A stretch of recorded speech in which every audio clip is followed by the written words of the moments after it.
So, what happened in Syria? Well, according to Reuters here, it says Syrian rebels topple Assad, who flees to Russia in Mid-East shakeup. This is according to Reuters. So, Assad being the leader of the Syrian country that they've been trying to topple for many years. They were trying to oust him. They were trying to do regime change. That's when Tulsi Gabbard met with them.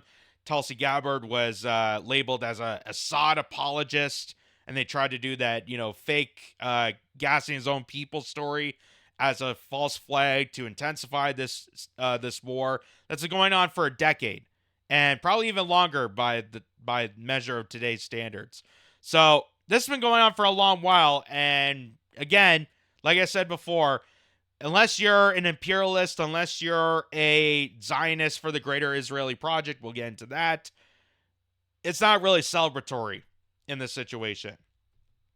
So Syrian rebels seized the capital Damascus unopposed on Sunday after a lightning advance that sent President Bashar al-Assad fleeing to Russia after a 13-year civil war and 6 decades of his family autocratic rule.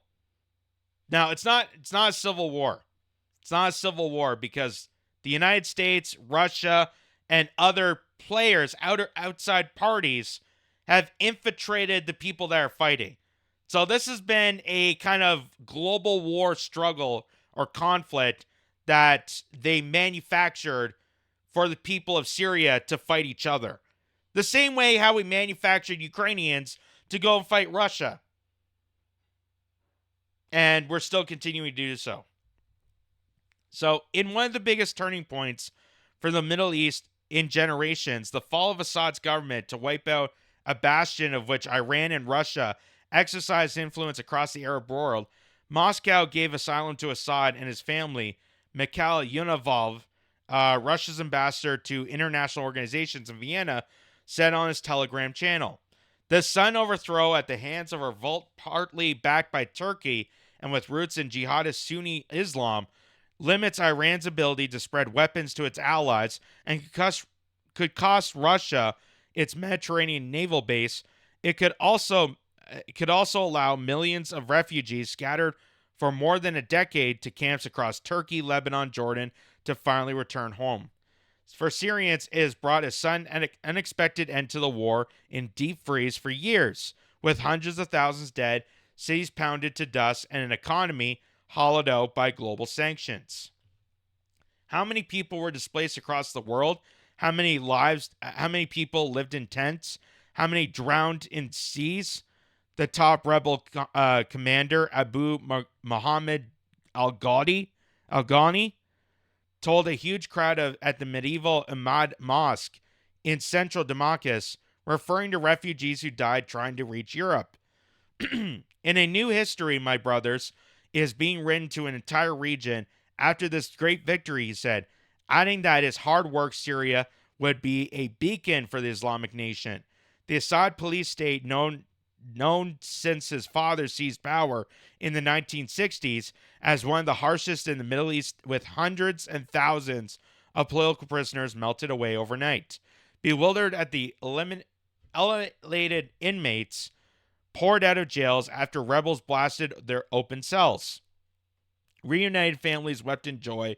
Newly freed prisoners were filmed at a dawn running through the Damascus streets, holding up the fingers of both hands to show how many years they had been in prison.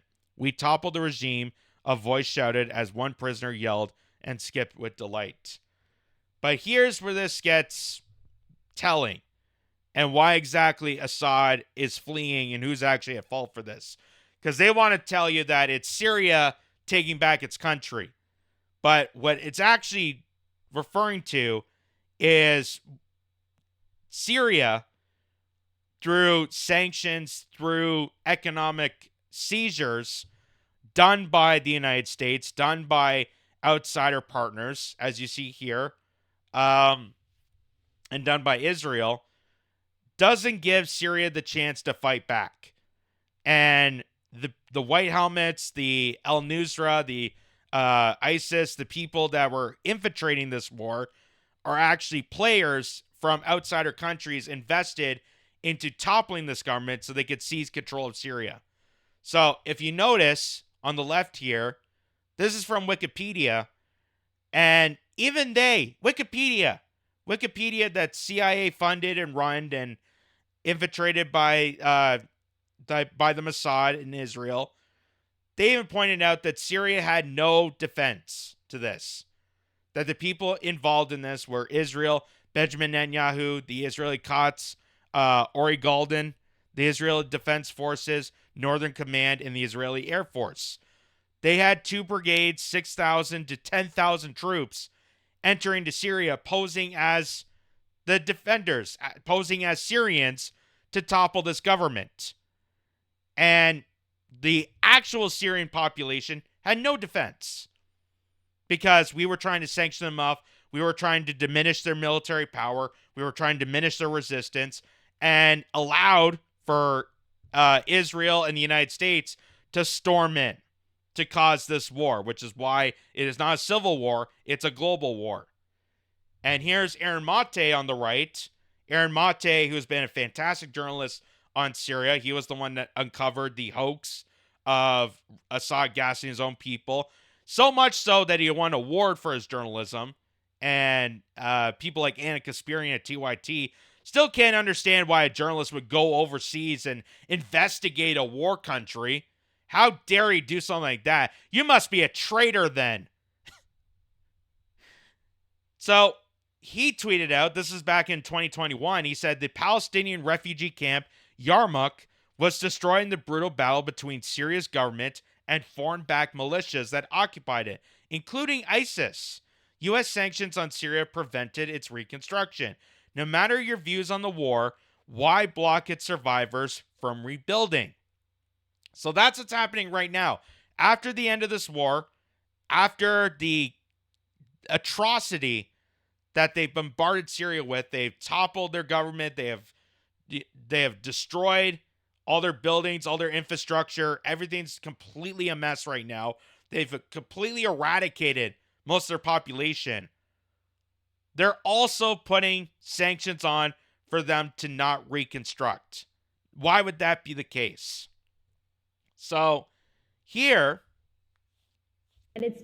is this woman, Dana Stroul, who is part of the CSIS headquarters in Washington. This is a think tank for the military-industrial complex. And she's about to explain why the U.S.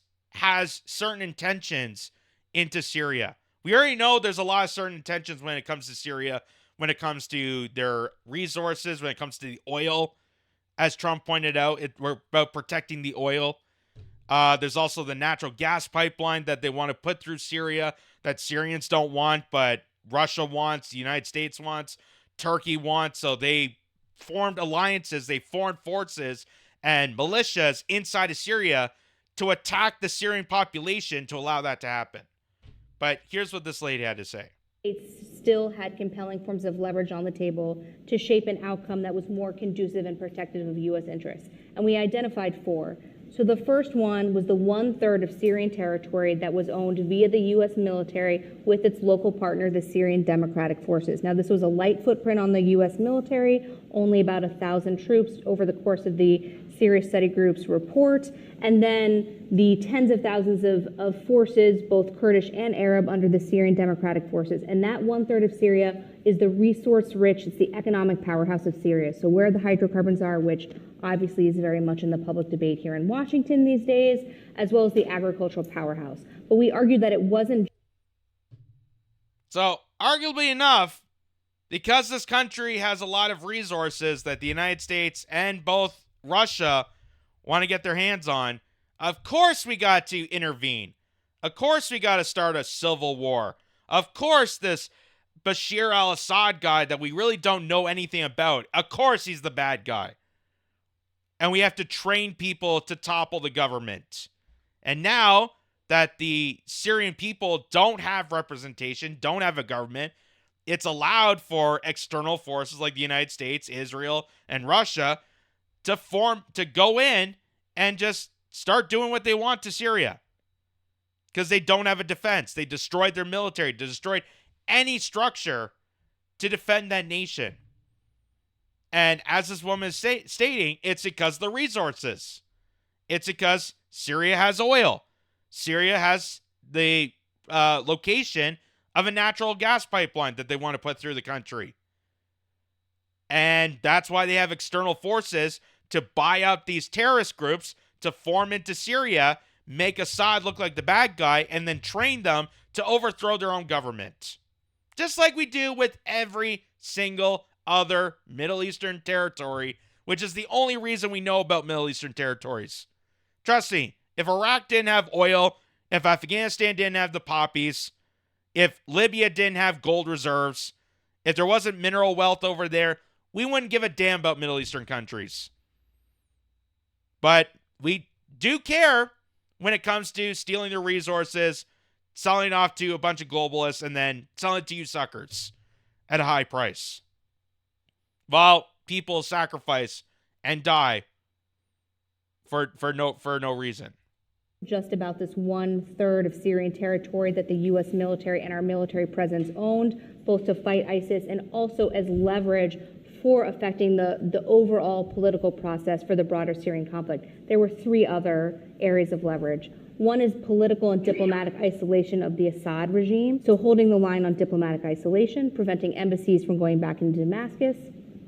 2 is the economic sanctions architecture. So some of this is part of the maximum pressure campaign of the Trump administration on Iran, but there's a whole suite of both executive and congressional sanctions on Syria and Bashar al-Assad, both for human rights abuses in Syria and to the backers of Assad for their activities in support of him in Syria. And 3 was... And that's when they came with that falsified report that Assad gassed his own people and why he's such a brutal dictator. And people like Aaron Mate and Max Blumenthal, the Gray Zone, investigative journalists who actually know a thing or two about Syrian history, know a thing about Bashar al-Assad, or even went to Syria to investigate, could all tell you that is completely false. That it was even proven by the OPCW, the people investigating the abuses of chemical gas and warfare, biological warfare on people, and they even proved that Bashar al-Assad did not gas his own people. That was a false flag attack that was falsely accused to, again, put pressure on to add warfare into Syria. And these are external forces. This is not an internal civil war. This is a global war to take down Syria, take down their government, take down their resources and their military power so that they can exploit those people, send them off and away, and take their resources. Was reconstruction aid. So the United States remains the overall largest single donor of humanitarian aid to Syrians both inside Syria and refugees outside of Syria. And there was some stabilization assistance in the part of Syria that was liberated from ISIS and controlled via the Syrian Democratic Forces in northern eastern Syria. The rest of Syria, though, is rubble.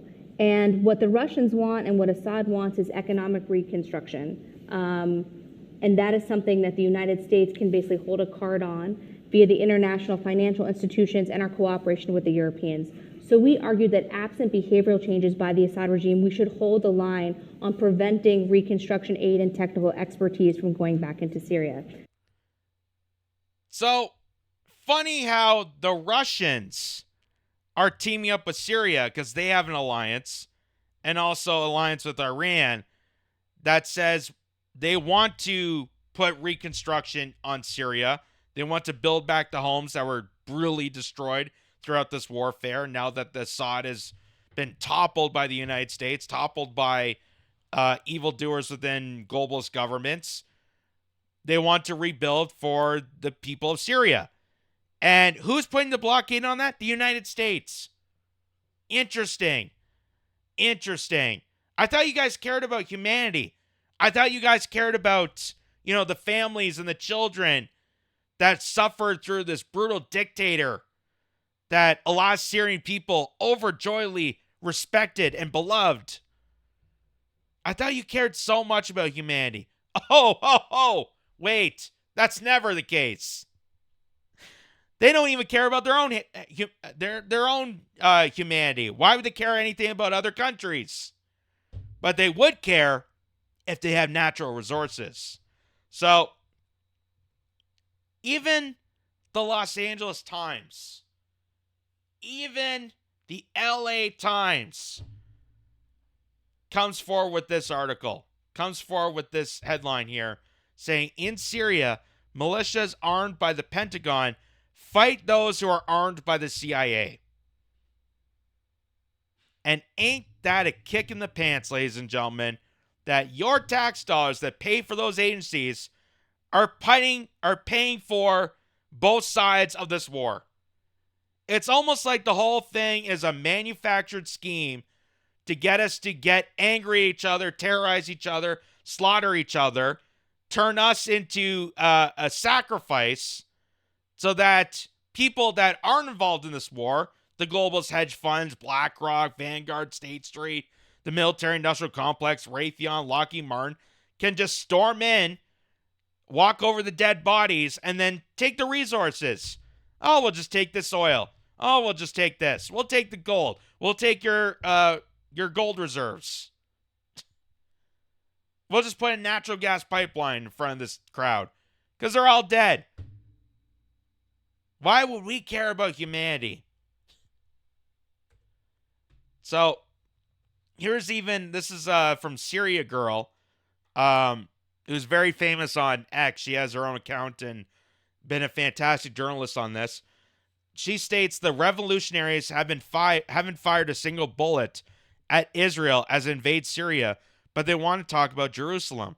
Laughable clowns, all they can do was cut off Syrians' heads with CIA money.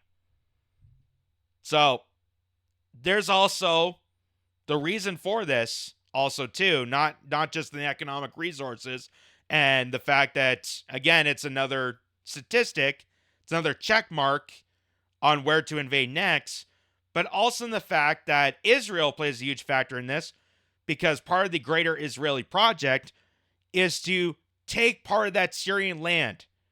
They want to expand their empire into Syrian territory, into Lebanon, into Jordan, into a lot of these Middle Eastern countries.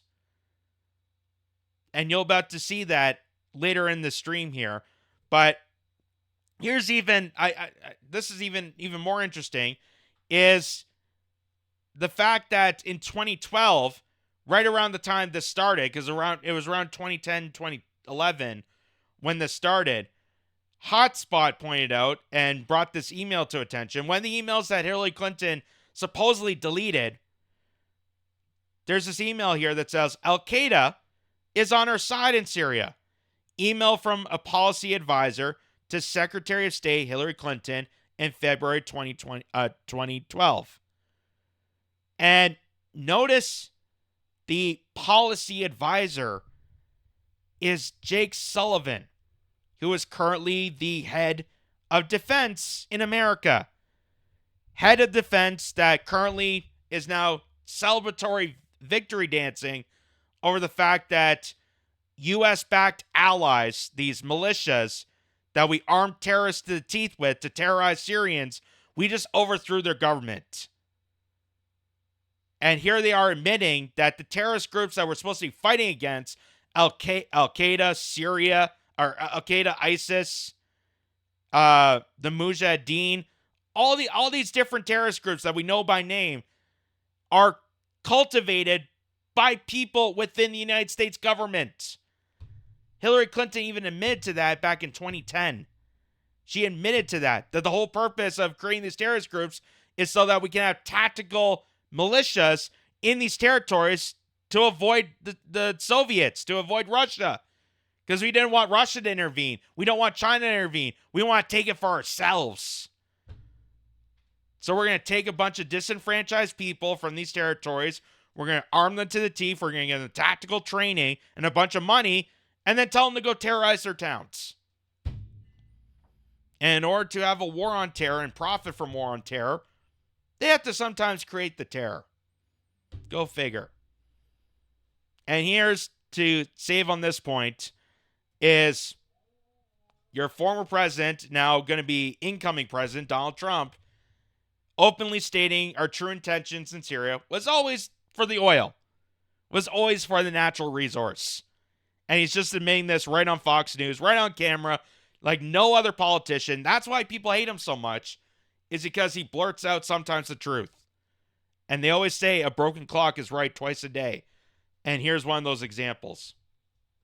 And then they say he left troops in Syria. You know what I did? I left troops to take the oil. I took the oil. The only troops I have are taking the oil. They're protecting the oil.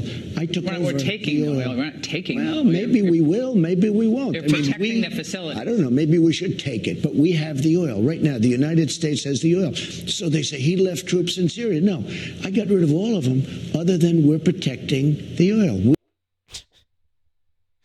So there you go, just out in the open, and people are furiated at that. They're furiated the fact that how dare you reveal our true war crimes out to the general public. Don't you know you're supposed to nod and smile and say humanitarian, democracy, restructuring, taking out a dictator. We've also installed dictators, but that's not the point. Humanity. It's also funny to note when he does that Don Corleone kind of sentiment there, like, oh, we may not take the oil, we may take the oil. Who doesn't know? It'd be a real shame if one day a Syrian defender has a horse head in his bed. But we're there to take the oil. Just plain and simple. We're there to steal resources, just like we do with every other country. And nothing has ever changed out of that playbook. It's all about resources. It's all about global power. It has nothing to do with people. We don't give a damn about humanity.